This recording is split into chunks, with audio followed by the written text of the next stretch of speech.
నిజామాబాద్ జిల్లా సమగ్ర నివేదికకు స్వాగతం. జిల్లాలో ఇటీవలి కాలంలో జరిగిన అభివృద్ది కార్యక్రమాలు, ముఖ్యమైన సంఘటనలు, రాజకీయ అంశాలు, ప్రాజెక్టులకు సంతరించుకున్న జల కళతో పాటు మరిన్ని ప్రధాన అంశాల గురించి మా ఆకాశవాణి ప్రతినిధి లక్కాకుల శ్రీనివాస్ అందిస్తున్న నివేదిక తెలుసుకుందాం.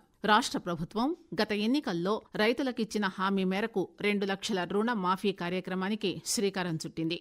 జిల్లాలో అర్హులైన రైతులకు ప్రభుత్వం చేపట్టిన 2వ విడత రుణ మాఫీ కింద 22,868 మంది రైతులకు లబ్ది చేకూరింది. 210,54,00,00,000 రూపాయలు లబ్దిదారులకు అందించారు.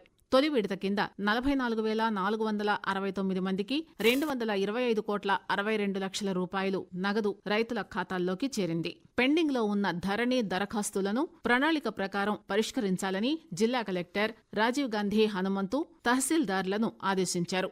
జిల్లా అదనపు కలెక్టర్ కిరణ్ కుమార్ ఆర్డీఓలతో కలిసి ధరణి సమస్యలపై తహసీల్దార్లతో సమీక్షించారు. ఈ సందర్భంగా మాట్లాడుతూ కలెక్టర్ డేటా కరెక్షన్ దరఖాస్తులను క్షేత్రస్థాయిలో విచారణ చేపట్టి పరిష్కారం చూపాలని అన్నారు.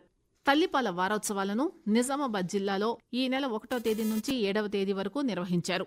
వారం రోజుల పాటు జరిగిన అవగాహన కార్యక్రమాల్లో చిన్నారుల్లో డయేరియా, కడుపునొప్పి, ఇతర ఇన్ఫెక్షన్ల నుంచి తల్లిపాలు కాపాడే విధానం, పుట్టిన బిడ్డకు తల్లిపాల ప్రాముఖ్యత తెలియజేసేందుకు మహిళా శిశు సంక్షేమ శాఖ తల్లిపాల వారోత్సవాలు నిర్వహించింది. వైద్య ఆరోగ్య శాఖ, మహిళా శిశు సంక్షేమం, అంగన్వాడీ కేంద్రాల సిబ్బంది అవగాహన కార్యక్రమాలు చేపట్టారు. శ్రీరామ్ సాగర్ ప్రాజెక్టు ఆయకట్టుకు నీటి విడుదల ఖరారు చేశారు. ప్రాజెక్టు పరిధిలోని కాకతీయ, సరస్వతి, లక్ష్మీ కాల్వలతో పాటు అలీసాగర్ ఎత్తిపోతల పథకాల ఆయకట్టుకు నీటిని విడుదల చేసేందుకు నిర్ణయించారు. రాష్ట్ర స్థాయిలో జరిగిన శివం కమిటీ సమావేశంలో ప్రాజెక్టు పరిధిలో ఈ నెల 7 నుంచి ఆన్ ఆఫ్ పద్ధతిలో నీటిని విడుదల చేసేందుకు నిర్ణయించారు. ప్రాజెక్టు సగానికి పైగా నిండడం, ఎగువ ప్రాంతానికి వరద వస్తుండటంతో ఆయకట్టుకు సాగునీరు అందించేందుకు ప్రభుత్వం నిర్ణయం తీసుకోవడంతో ఈ నీటి విడుదల చేపట్టారు. యువత, విద్యార్థుల జీవితాలను నాశనం చేస్తున్న మత్తు పదార్థాల రవాణాపై ఉక్కుపాదం మోపడానికి అన్ని శాఖల అధికారులు సమన్వయంతో పనిచేయాలని జిల్లా కలెక్టర్ రాజీవ్ గాంధీ హనుమంతు పేర్కొన్నారు.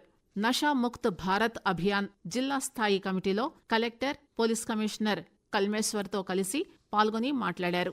డ్రగ్స్ నివారణ బాధ్యత ప్రభుత్వ యంత్రాంగానిదే అని భావించకుండా అందరూ తోడ్పాటు అందించాలన్నారు. మాదక ద్రవ్యాల రవాణా, వినియోగం పెను సవాల్గా మారిందన్నారు. యువత, విద్యార్థుల జీవితాలు నాశనం చేస్తున్న మత్తు పదార్థాల రవాణా, వినియోగం జరగకుండా అందరూ కలిసికట్టుగా కృషి చేయవలసిన ఆవశ్యకత ఎంతైనా ఉందన్నారు.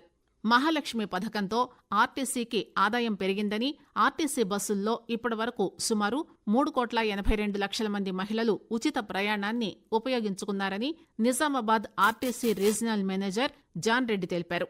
రాష్ట్ర ప్రభుత్వం ప్రవేశపెట్టిన ఈ పథకం డిసెంబర్ 9 నుంచి అమలు చేశామని, ఇప్పటివరకు రీజన్ వ్యాప్తంగా 143,56,00,000 రూపాయలు ఆదాయం వచ్చిందన్నారు. రాష్ట్ర ప్రభుత్వం ప్రతిష్టాత్మకంగా చేపట్టిన స్వచ్ఛదనం పచ్చదనం కార్యక్రమంలో ప్రతి ఒక్కరూ భాగస్వాములు కావాలని అదనపు కలెక్టర్ అంకిత్ పిలుపునిచ్చారు. ఈ నెల 5 నుంచి ప్రారంభమైన స్వచ్ఛదనం పచ్చదనం కార్యక్రమం జిల్లాలో విజయవంతంగా నడుస్తుందన్నారు. పట్టణంలోని మున్సిపల్ కార్యాలయం, పలు వార్డుల్లో స్వచ్ఛదనం పచ్చదనం కార్యక్రమంలో ఆయన పాల్గొన్నారు. మున్సిపల్ కార్యాలయం నుంచి ర్యాలీ నిర్వహించారు. ప్రజలకు మొక్కలు పంపిణీ చేశారు. ఈ కార్యక్రమం నిరంతర ప్రక్రియ అన్నారు. పోలీసు శాఖ చైల్డ్ వెల్ఫేర్ కమిటీ సిడబ్ల్యూసి ఆధ్వర్యంలో నిజామాబాద్ కమిషనరేట్ పరిధిలో నిజామాబాద్, ఆర్మూర్, బోధన్ సబ్ డివిజన్లలో ఆపరేషన్ ముస్కాన్ 10 నిర్వహించారు.